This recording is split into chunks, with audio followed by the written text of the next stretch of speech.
Lanjutkan. Dari Pak Abdul Hadi Arianto, sering minta oleh-oleh. Ada Habib sering minta oleh-oleh seperti akuarium. Akuarium masih murah. Di Lampung ini ada Habib mintanya Alphard. Bisa dikonfirmasi. Dan saya punya saksinya. Mintanya apa? Alphard. Makanya jangan jadi muhibin. Nah, kalau kelas kita, ya kalau di Dawir paling ya rokok sebungkus, nggak ada apa-apa di kantong kita. Tapi kalau kelasnya kelas camat, ya mungkin motor. Kalau kelasnya kelas bupati, ya udah Alphard itu. Wali kota, kelas gubernur, waduh beda lagi Dawirnya. Kelas presiden, bisa yang lain, tambang bisa itu. Makanya kita nilai kerugian dan kemanfaatannya. Kita percaya kepada nasab orang yang bukan cucu Nabi, hanya memalukan aja kan. Yang ada hanyalah kemedaratan. Mendarat buat kita, mendarat buat dia. Maka hari ini orang yang akan selamat dari kejelekan orang-orang yang mengaku turun Nabi hanya satu. Dialah orang yang tidak percaya bahwa dia adalah cucu Nabi. Selain itu, yang masih ragu-ragu, iya ora, bisa masih ditekan, masih bisa untuk diintimidasi. Kamu nggak percaya, kamu akan masuk neraka. Aneh ini cucu Nabi, duriat Nabi, cucu Nabi, kekasih Nabi dan sebagainya. Kita akan terngiang-ngiang. Tapi lamun deklarasi di dalam hati, proklamasi, sendiri aja kita ngomongnya. Saya tidak percaya bahwa Habib cucu Nabi. Sendiri ngomong. Ketika ada dia, nggak bakal kena.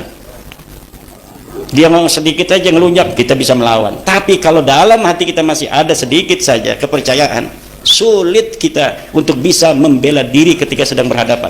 Karena yang kita inginkan kecintaan Rasulullah. Ini saja yang ada di otak kita, kecintaan Rasulullah, barokah, syafaat dari Rasulullah. Sementara sebenarnya orang itu hanya menggunakan nama Rasul untuk kepentingan dia. Itu saja yang terjadi. Maka harus proklamasi sendiri masing-masing. Kalau tidak proklamasi, rasakan sendiri aja. Nasab yang mana yang harus diikuti? Habib yang mana? Ini Habib itu hanya keturunan Ba'lawi asalnya. Jadi keturunan Nabi itu kan tidak ada gelar sebenarnya. Cuma kemudian di abad ketiga Hijriah muncul sebuah tradisi dari umat Islam, dimulai dari para raja-raja menyebut turunan Nabi Sayyid dan Syarif. Kemudian berlangsung terus Sayyid Syarif, Sayyid Syarif itu. Ba'lawi ini ada di Mekah sebagian. Tidak boleh oleh Syarif Awan Mekah, penguasa Mekah menggunakan Sayyid. Karena mungkin sudah tahu mereka. Ini mengaku, kan mengaku itu namanya iddia.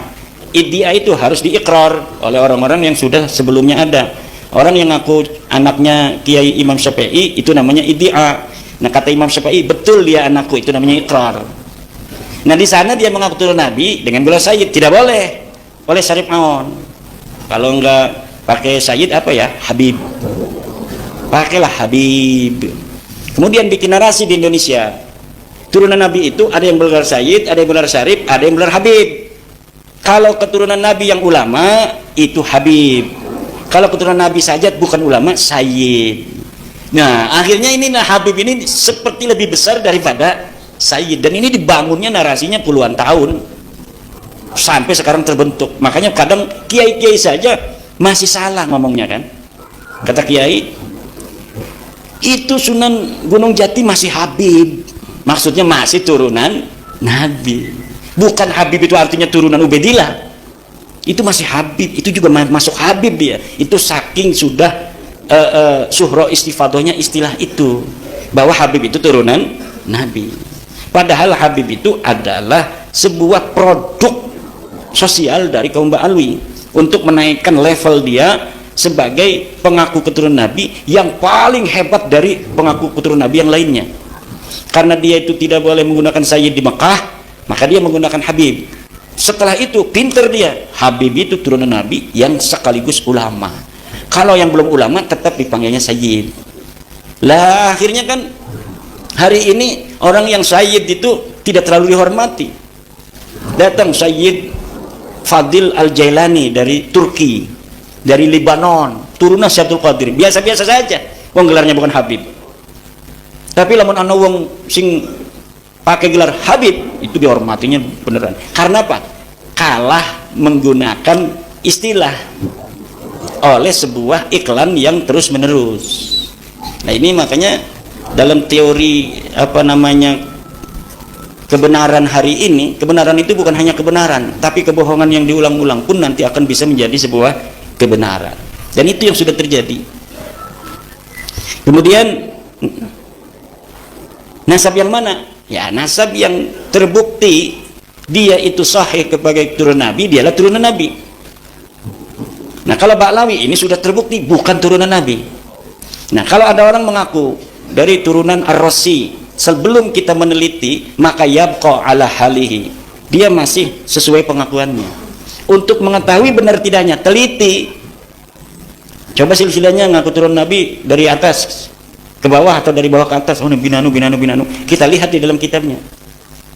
Kitab-kitab nasabnya harus punya. Kalau kita nggak mau, biarkan aja kita dalam pengakuannya itu, hormati saja dia sebagai mana pengakuannya itu. Jadi hari ini nih, selain kitab nasab, DNA juga bisa untuk menjadi validasi nasab, bukan untuk ngacak-ngacak nasab. Udah dites DNA aja dia J1, itu udah deket itu. Kalau udah tes DNA nya J1, tinggal mencari kode-kode Quraisy, mencari kode-kode Sayyidina Ali. Karena tidak setiap J1 juga turunan Nabi, tapi syarat pertamanya harus haplogrupnya J1. Sesudah haplogrupnya J1 baru dilihat apakah ada kode Quraisy. Itu ada di dalam badan kita ini, kode Quraisy sekian, kode Sayyidina Ali GFC 1050 atau 15.000, ya itu saya lupa, itu ahlinya Dr. Sugeng. Itu ada semuanya. Jadi hari ini kalau ada orang ngaku Nabi dibawa ke tes DNA, itu langsung seret sahih. Kalau kita begini kan sebenarnya masih bisa dibantah-bantah, bisa bohong, tapi getih mau bisa. Paling dia menggunakan teori lain untuk bisa menyelamatkannya, yaitu dengan paham keagamaan. Tes DNA haram, harus begitu. Kalau nggak begitu mereka berarti udah menyerah dong. Selagi mereka masih ngomong tes DNA haram, itu masih ada perlawanan.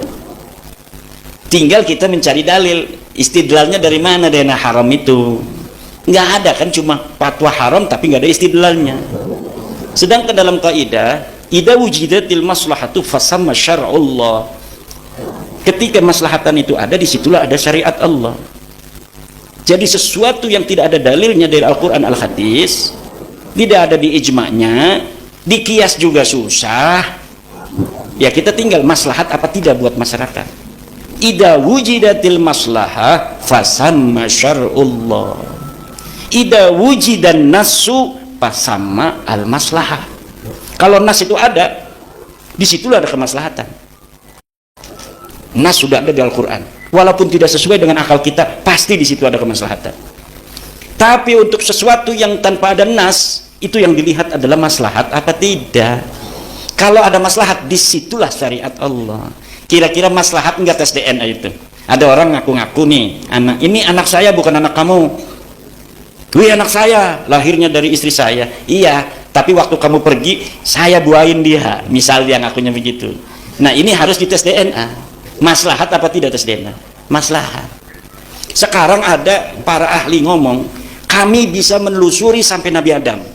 Yang ngomong Dr. Sugeng, Dr. Arikeng, Dr. Aswaibi dari Yaman, dan lain sebagainya. Dr. Abdul Aziz dari Timur Tengah ngomong bahwa keturunan Nabi itu kalau benar haplogrupnya J1. Ya udah, pada ahlinya yang ngomong. Masa yang ngomong itu ahli albiah? Ya udah, yang ngomong ahlinya, ahli DNA. Di Indonesia ada, dia bisa berdebat. Nah mereka, para dokter-dokter itu sudah ngomong, kami bisa bertanggung jawab bahwa ini mustahil cucu Nabi. Ya percaya ini siapa maning menurut tes DNA. Menurut ilmu nasab dia putus, menurut sejarah tidak terkonfirmasi, menurut DNA dia melenceng. Lalu berdasar apa kita bisa untuk menerimanya? Husnudon itu la ibrata bidzannil bayyini khata'uhu. Itu kaidahnya. Tidak dihitung sebuah don kalau sudah jelas salahnya. Don itu kalau kita ditahu ini salah apa benar. Kalau sudah terbukti salahnya, nggak boleh don lagi. karena udah salah jelas. Taklid sama siapa? Taklid itu kalau kita nggak punya dalil. Kita udah punya dalil. At-taklidu ba'da zuhuril hujjati haram. Apalagi kiai ngomong taklid itu memalukan. Coba bagaimana zamut taklid itu di dalam Al-Quran, di dalam Al-Hadis, di dalam Ihya Ulumuddin. Bagaimana Imam Ghazali itu mencela taklid bagi orang yang sudah bisa baca kitab kuning, seorang alim, seorang ulama. Nggak boleh taklid, dia harus istidlal. Sesuatu yang dimungkinkan hanya dengan baca, dimungkinkan sesuatu dengan muqabalah 2 kitab. Kalau misalnya kurang 3 kitab, 4 kitab, kemudian kita ambil ini mana yang paling sahih dari beberapa kitab, itu caranya bagi orang alim kok ngaji suwe-suwe 15 tahun orang balik-balik mondok, barang ditakoni masalah Ba'lawi taklid.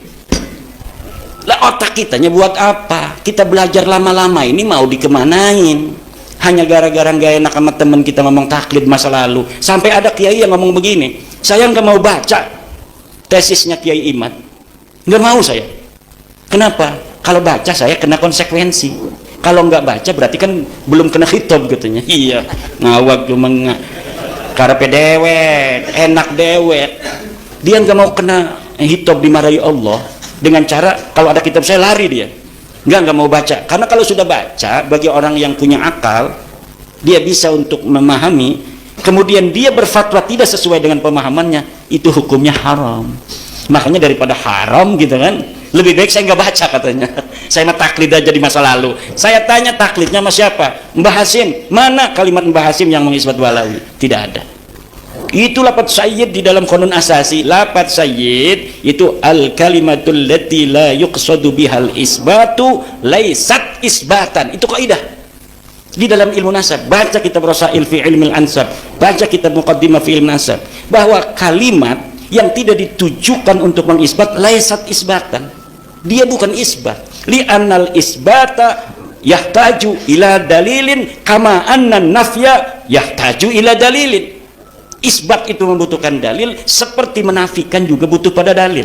Saya menafikan, ada dalilnya, banyak ratusan dalil kalau diurut. Sekarang Ba'lawi ini mengatakan dirinya cucu Nabi, itu yahtaju ila dalil. Sekarang mana dalilnya? Ini dalilnya, ini yang meruntuhkan. Ini lagi dalilnya, ini yang meruntuhkan. Ini lagi, wis dasar kamu mah hasud, iri, dengki. Ya susah kalau udah begitu. Ayo silakan, ada dalil, kita punya daf'ud dalilnya. Ini dalil ini ada daf'ud dalilnya. Ini dalil ini ada daf'ul dalilnya. Makanya kita kirimi surat pada Rabit Alawiyah, sampai sekarang nggak mau. Kata saya sama manajemen Bang Haji Roma Irama, nanti Rabit Alawiyah diundang, langsung diundang pakai kertas. Saya mah diundang manajemen Bang Haji Roma Irama hanya SMS. Siap. Tapi Rabit Alawiyah dikirimi surat dan sudah tidak mau diundang sama Bang Haji Roma Irama. Nggak mau dia.